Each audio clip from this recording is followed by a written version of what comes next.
Enter the realm of story concept, where every story is a masterpiece waiting to be told. Mabutu.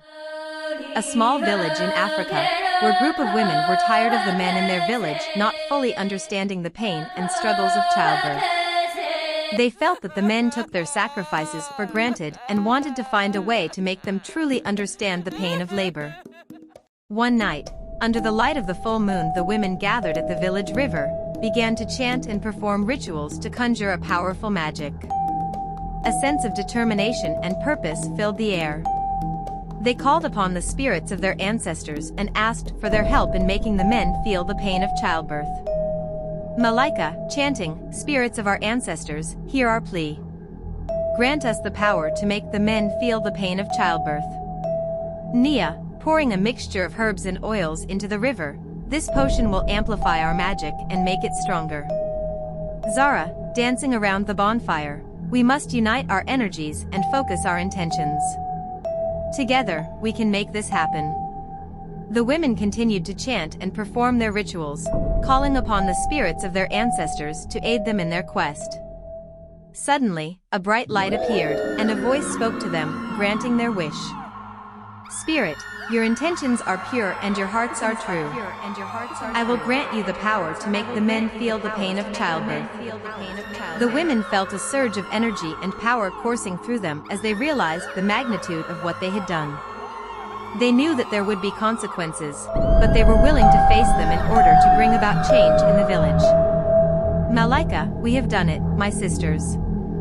The men will now understand the sacrifices we make during childbirth." Nia, "But what if they resist or try to reverse the magic? We must stand firm and show them the importance of empathy and understanding."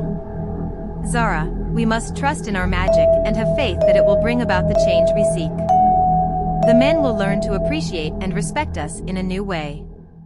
The next morning, the women went about their daily tasks with a sense of satisfaction, knowing that the men would finally understand the pain and struggles they went through during childbirth. The men, on the other hand, were completely unaware of the magic that had been cast upon them. One day, a young couple in the village was expecting their first child.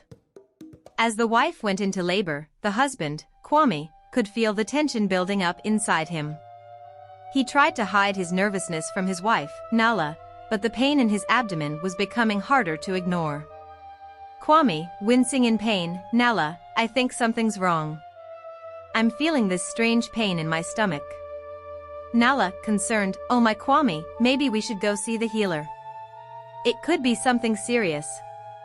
Meanwhile, in the village square, a group of villagers gathered to discuss the strange occurrences that had been happening in the village. Villager 1, "Did you hear about Kwame? His wife is in labor and he's feeling the same pains as his wife Nala." Villager 2, "That's unbelievable. How could that be possible?" Villager 3, "I heard the women in the village have been up to something. They've been gathering at night and performing strange rituals." Back at Kwame and Nala's home, the healer examined Kwame and confirmed the shocking truth. "Healer, Kwame, I'm afraid you are indeed feeling the labor pains of your wife. It seems a powerful magic has been cast upon the men in the village." Kwame, shocked, "But how is this possible, great healer? What do we do now?" "Healer, there is nothing we can do. You must endure the pain and support Nala through this difficult time." Kwame, "Great healer of our Mabutu, look at me, I am a man, and men don't go through labor pains. I swear by the gods. This pain is excruciating. Tell me, how can I appease the gods to free me from this pain?" As the days passed and the labor pains intensified for both Nala and Kwame, the village was abuzz with gossip and speculation about the mysterious magic that had been cast upon the men. But through it all, Kwame stood by Nala's side, feeling every contraction and sharing in her pain.